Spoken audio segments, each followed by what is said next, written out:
আসমান সুন্দর, জমিন সুন্দর, সুন্দরী সুন্দরী পাল্লা। জানি না কত সুন্দর তুমি আল্লাহ। আসসালামু আলাইকুম ওয়া রাহমাতুল্লাহি ওয়া বারাকাতুহু। প্রিয় ভাই বোনেরা, ফিরে আসলাম আমরা আবারও আমাদের প্রিয় অনুষ্ঠান জীবন জিজ্ঞাসায়। আমরা কলারের কাছে যাচ্ছি, তার আগে একটা দোয়ার দরখাস্ত আছে, সেটি আমি শেখের কাছে সহ আমার এনটিভি জীবন জিজ্ঞাসার সবার কাছে, ফ্যামিলির সবার কাছেই বলছি। সেটা হচ্ছে আমাদের এক বড় ভাই রাশেদ ভাই, ওনার নাম। ওনার আব্বা আজকে ইন্তেকাল করেছেন দেশে, তো উনি দোয়া চেয়েছেন। আশা করছি আমরা সবাই মিলে তার মাগফিরাতের জন্য ইনশাআল্লাহ দোয়া করব। জি শেখ। আল্লাহুম্মা গফির লাহু ওয়ারহামহু ওয়াআফিহি ওয়াআফু আনহু। মহান রব্বুল আলামিন তাকে যেন ক্ষমা করেন, রহম করেন এবং তার জান্নাত, তার কবরকে যেন জান্নাতের বাগান করেন এবং কবরের আযাব থেকে তাকে যেন মুক্তি দান করেন।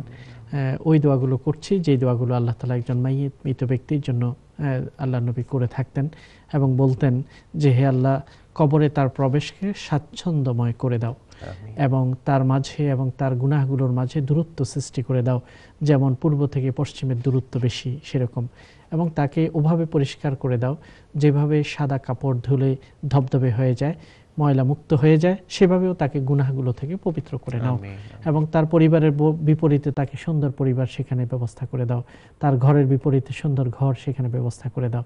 আল্লাহ নবীর এই দোয়াগুলো আমরা তার জন্য করছি, আল্লাহ যেন এই দোয়াকে কবুল করেন। আল্লাহুম্মা আমিন। চলে যাচ্ছি কলারদের কাছে, দেখি কে আছেন আমাদের সাথে। আসসালামু আলাইকুম রাহমাতুল্লাহ। হ্যালো। আসসালামু আলাইকুম। ওয়ালাইকুম আসসালাম। আসসালামু আলাইকুম। ওয়ালাইকুম আসসালাম। আপনার প্রশ্ন বলেন। আমার দুইটা প্রশ্ন আছে, আপনারা শুনবেন। বলেন প্লিজ। আমার একজন মুরব্বী জীবনে নামাজ পড়তেন না, কোকা জানতাম, কভারা দিতাম ছিল।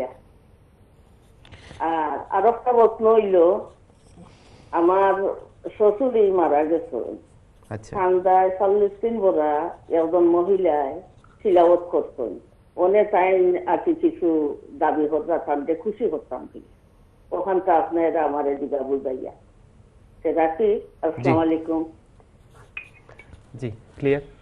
জি, প্রথম প্রশ্নটা ক্লিয়ার আমার কাছে। জীবনে কোনোদিন তিনি নামাজ পড়েননি, মারা গেছেন, এখন তার কাফারা ইত্যাদি কিভাবে দেয়া হবে? উত্তর হলো এই যে এখন আপনি তার জন্য গুনাহ ক্ষমা চাবেন, কারণ পুরো জীবনে কত নামাজ ছিল, কত নামাজ পড়তে পারেনি, সেগুলোর দায় দায়িত্ব তার কাঁধেই রয়েছে। যারা আত্মীয় স্বজন আছে তারা এখন তার জন্য কয়েকটা কাজ করবেন। আল্লাহর কাছে গুনাহ ক্ষমা চাওয়া, তার জন্য রহমের দোয়া করা, তার যে ভালো আমলগুলো আছে সেগুলো যেন আল্লাহ কবুল করে সেই জন্য দোয়া করা, এবং তার পক্ষ থেকে সাদাকা করা, সাদাকা জারিয়া ইত্যাদি করা, ভালো কাজ করা, যেগুলো সোয়াবের মাধ্যমে আল্লাহ তাআলা তাকে সমৃদ্ধ করবেন, এরকম সাদাকাগুলো করা, এটাই হচ্ছে তার জন্য উত্তম। কেউ যদি দাবি করে যে তাকে খুশি করতে হবে, কোনো মৃত ব্যক্তি সেবা ইত্যাদি করেছেন তাকে খুশি করতে হবে, এই ক্ষেত্রে এটা তার যদি কোনো প্রাপ্য থাকে অবশ্যই তাকে আদায় করতে হবে। যেমন কাজ করেছে অনেক দিন, তার কিছু পাওনা রয়ে গেছে, সেগুলো অবশ্যই আপনাকে পাওনা আদায় করে দিতে হবে। আর এমনিতে যদি এক্সট্রা কোনো বকশিশ চায়, এটা হচ্ছে আপনার ব্যাপার। আপনি যদি সাদাকার নিয়তে দান করেন, আপনি সাদাকার সওয়াব পাবেন। ধন্যবাদ। জাযাকুমুল্লাহ।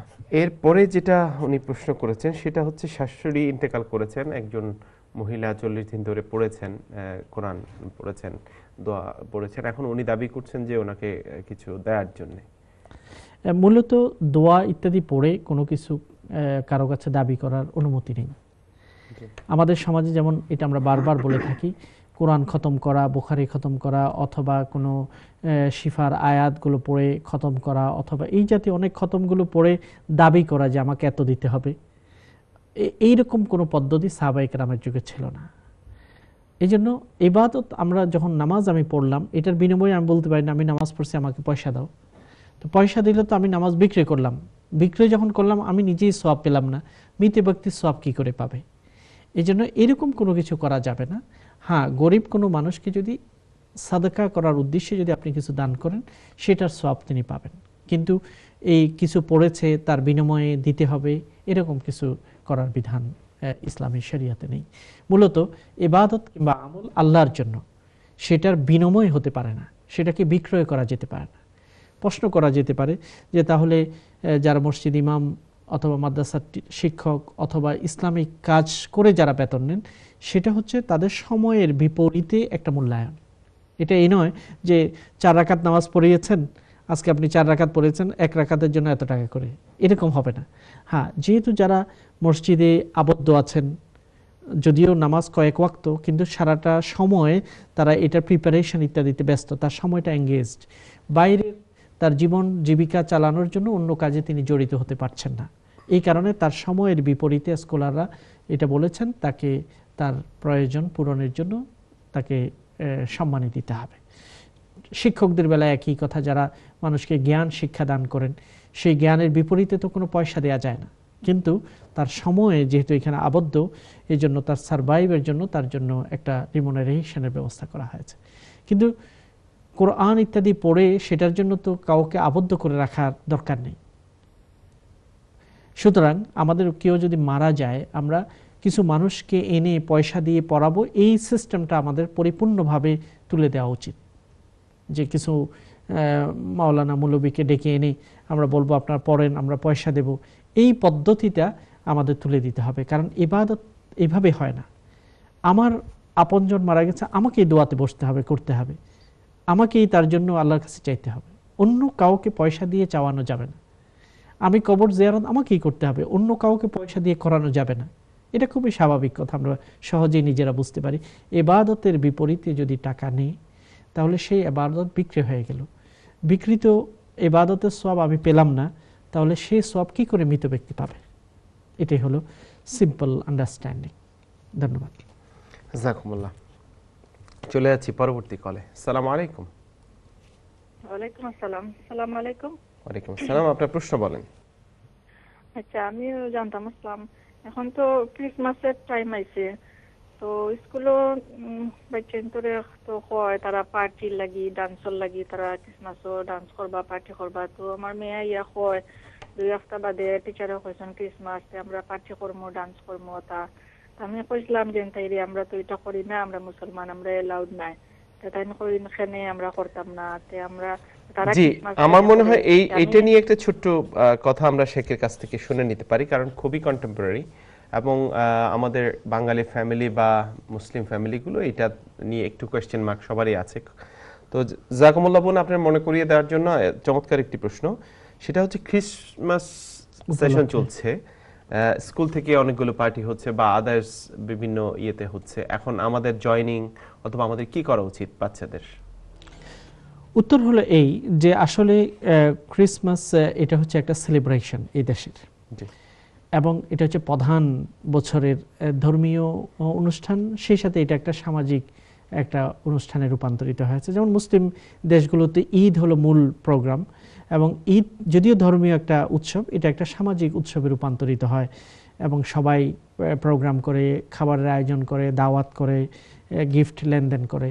এই একইভাবে খ্রিস্টান বিশ্বে বা পশ্চিমা বিশ্বে যারা বাস করে তাদেরকেও এইভাবেই ক্রিসমাস উপলক্ষে দাওয়াত বা পার্টি ইত্যাদিতে জয়েন করতে হয়। উত্তর হলো, এখন মুসলমানদের জন্য যদি জয়েন না, একটা হচ্ছে সামাজিকতা যদি রক্ষা করা, যেমন একই অফিস আপনি কাজ করেন, যদি জয়েন না করেন তাহলে দেখা যায় আইসোলেশন হয়ে যাচ্ছে, অন্যদের থেকে বিচ্ছিন্ন হতে হয়। একই অফিসে কাজ করে 50 জন, সেখানে দেখা গেল যে 45 পিপল জয়েন করলো, কিন্তু 5 জন আইসোলেটেড হয়ে গেল। এই আইসোলেশনটা অনেক সময় ক্ষতির দিকে নিয়ে যায়। এই জন্য যদি সেখানে কোনো হারাম সার্ভ না হয় টেবিলে, যেমন অ্যালকোহল অথবা অন্য খাবার হারাম যদি সার্ভ না হয়, তাহলে সেখানে সামাজিকতা রক্ষা করা সেটা একটা মুখ্য বিষয় হয়ে পড়ে।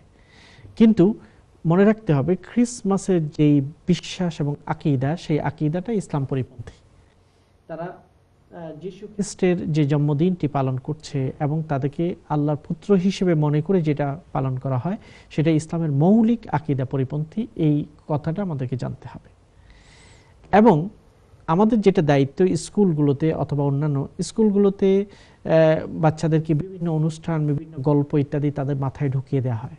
আর এই উপলক্ষে মুসলিম পরিবারগুলোতে হযরত ঈসা আলাইহিস সালাম সম্পর্কে কোরআন কি বলেছে, সেই কোরআনের বাণীগুলোকে বা কোরআনের স্টোরিগুলোকে নিজেদের সন্তানদের কাছে স্পষ্ট করে তুলে ধরা উচিত। এবং এমনকি নন মুসলিমদের কাছেও ইসলামে যিশু খ্রিস্টের কথা কি আছে সেটা বলার সুযোগ খোঁজা দরকার। একইভাবে কোনো ক্রিসমাস প্রোগ্রামে যদি যায়, হয়তো আপনি অনুমতি নিয়ে নিতে পারেন যদি কোনো অফিসে, যে আমি কোরআনে যিশু খ্রিস্ট সম্পর্কে কি আছে আমি 2 মিনিট কথা বলতে চাই। আপনি কোরআনের কথাগুলো, চ্যাপ্টারগুলো বললেন, কি স্টোরি আছে সেগুলো বললেন। এতে করে কিন্তু ক্রিসমাস পার্টি একটা দাওয়া পার্টিতে রূপান্তর হতে পারে। কাজেই আমাদেরকে এই সমাজের কনটেক্সটে চিন্তা করতে হবে, কারণ স্পেশালি আইসোলেশনটাকে এখন খুব কঠোরভাবে দেখা হচ্ছে। বিশ্ব পরিস্থিতির পরিবর্তনের কারণে ধার্মিক মুসলিমদের উপর নজরদারিটা বেড়ে গেছে, এবং পাশাপাশি তাদেরকে প্রিভেনশন নামে যে নতুন একটা ফর্মুলা এই সমাজে চালু হচ্ছে, যে এক্সট্রিমিজমের দিকে নিয়ে যাচ্ছে কিনা এই ব্যাপারে প্রিভেন্ট করা একটা নতুন প্রক্রিয়া পদ্ধতি ব্রিটিশ সোসাইটিতে হচ্ছে। এই জন্য নিজেদেরকে এই জাতীয় বিষয়গুলোর ব্যাপারে সচেতন রাখতে হবে, এবং খুব ঘৃণার সাথে দেখা হচ্ছে আইসোলেশনকে, পৃথক হয়ে যাওয়া। এই জন্য সমাজের ভিতর থেকেই পরিবর্তন আনার চেষ্টাটাই হবে আমাদের এখন কৌশলময় অবলম্বন। আল্লাহ রাসূল সাল্লাল্লাহু আলাইহি ওয়াসাল্লাম যে ওকাজের মেলায় যেতেন, এই পরিবর্তনের নেশাই তো যেতেন। অবশ্যই ওকাজের বাজার, সৌক ওকাজ যেটা মেলা হতো, সেটা মক্কায় এবং ইসলামের পূর্বে আল্লাহ নবী অংশগ্রহণ করেছেন, এবং আল্লাহ নবী সেখানে, যদিও এটা ইসলামের আগের কথা, তারপরেও তিনি সেখানে যেতেন। সেখানেও কিন্তু ভালো ভালো কথা হতো। ওকাজ মেলায় আল্লাহ নবী একজন কিস ইবনে সাঈদ আল আইদি নামক একজন বক্তার বক্তৃতা শুনেছেন আল্লাহ নবী, এবং তিনি বলেছেন যে চমৎকার সেই বক্তৃতা, এবং খুব সুরবদ্ধভাবে পরকাল নির্ভর বক্তৃতাগুলো সেখানে ছিল। যাই হোক, ভালোকে আমরা গ্রহণ করব এবং পরিবর্তনের একটা চেষ্টা আমাদেরকে সব জায়গায় করতে হবে। আসসালামু আলাইকুম কলার। ওয়ালাইকুম আসসালাম। জি, আমি একটা কোশ্চেন জানতে চাচ্ছিলাম। বলেন। সেটা হচ্ছে, আমার এক ফ্রেন্ড বলছেন যে কোকা কোলা, ফান্টা বা পেপসি এগুলা খাওয়া মুসলমানদের জন্য ঠিক না। এখন উত্তরটা জানা আমার জন্য খুব জরুরি। এটা কি, এটা যদি আমি খাই, যেহেতু আমি আপাত দৃষ্টিতে ইনগ্রেডিয়েন্টসে কোনো হারাম জিনিস আমি দেখতে পাচ্ছি না, এখন আমি যদি খাই সেটা আমার ইসলামিক চেতনার সাথে কতটুকু পরিপন্থী, বা আদৌ এই জিনিসটা আসলে মুসলিম হিসেবে আমাদের কি অ্যাভয়েড করা উচিত, নাকি আমরা খেতে পারবো? উত্তরটা জানালে উপকৃত হব। আসসালামু আলাইকুম। ধন্যবাদ। এই বিষয়টি সময়ে সময়ে আমাদের কাছে উঠে আসে যে ড্রিঙ্কস, কোকা কোলা, পান্তা অথবা আর কি পেপসি, এই জাতীয় যেগুলো আছে মানুষ খুব পপুলার ড্রিঙ্কস, এগুলো খাওয়া যাবে কিনা। মূলত যদিও বিভিন্ন জায়গায় প্রচারিত হচ্ছে যে এখানে অ্যালকোহলের পরিমাণ আছে, কিন্তু এসব কোম্পানিগুলো এটাকে স্বীকার করেনি যে এখানে অ্যালকোহল আছে। তবে এটা স্বাস্থ্যের জন্য উপকার নয়, এটার ব্যাপারে সবাই একমত। স্বাস্থ্যের জন্য এটা উপকারী নয়, এটার ব্যাপারে একমত। এইসব ড্রিঙ্কসগুলো মানুষের কল্যাণ করে না। তো এই জন্য যেটা, যদি এখানে অ্যালকোহল থাকে সেটা আমাদের জানা নেই, এবং সেটা অফিসিয়ালি প্রুভড নয়, পরীক্ষিত নয়। কাজে অ্যালকোহল হিসেবে যেটা হারাম, ওই রকম হারাম আমরা এটাকে বলতে পারছি না। তবে এটা স্বাস্থ্যের জন্য উপকারী নয়, এই ব্যাপারে সকলে একমত। এটা বিভিন্ন রকম ক্ষতি করতে পারে এবং পার্শ্ব প্রতিক্রিয়া, সাইড এফেক্ট তৈরি করে, এই ব্যাপারটা আমরা জানি। কাজেই আমাদের যদি হঠাৎ কেউ যদি সেটাকে কোথাও যাওয়ার কারণে অনুষ্ঠান ইত্যাদিতে গ্রহণ করে, সেটা ভিন্ন কথা। তবে এটাতে অভ্যস্ত না হওয়া, এটা স্বাস্থ্যের জন্য উপকারী। ঘরে সেগুলোকে না আনা, সেগুলো দাঁতের ডেন্টাল ক্ষতি করে, সেগুলো মানুষের শরীরে বিভিন্ন ক্ষতি সাধন করে, সেই জন্য এগুলোকে পরিহার করা উচিত।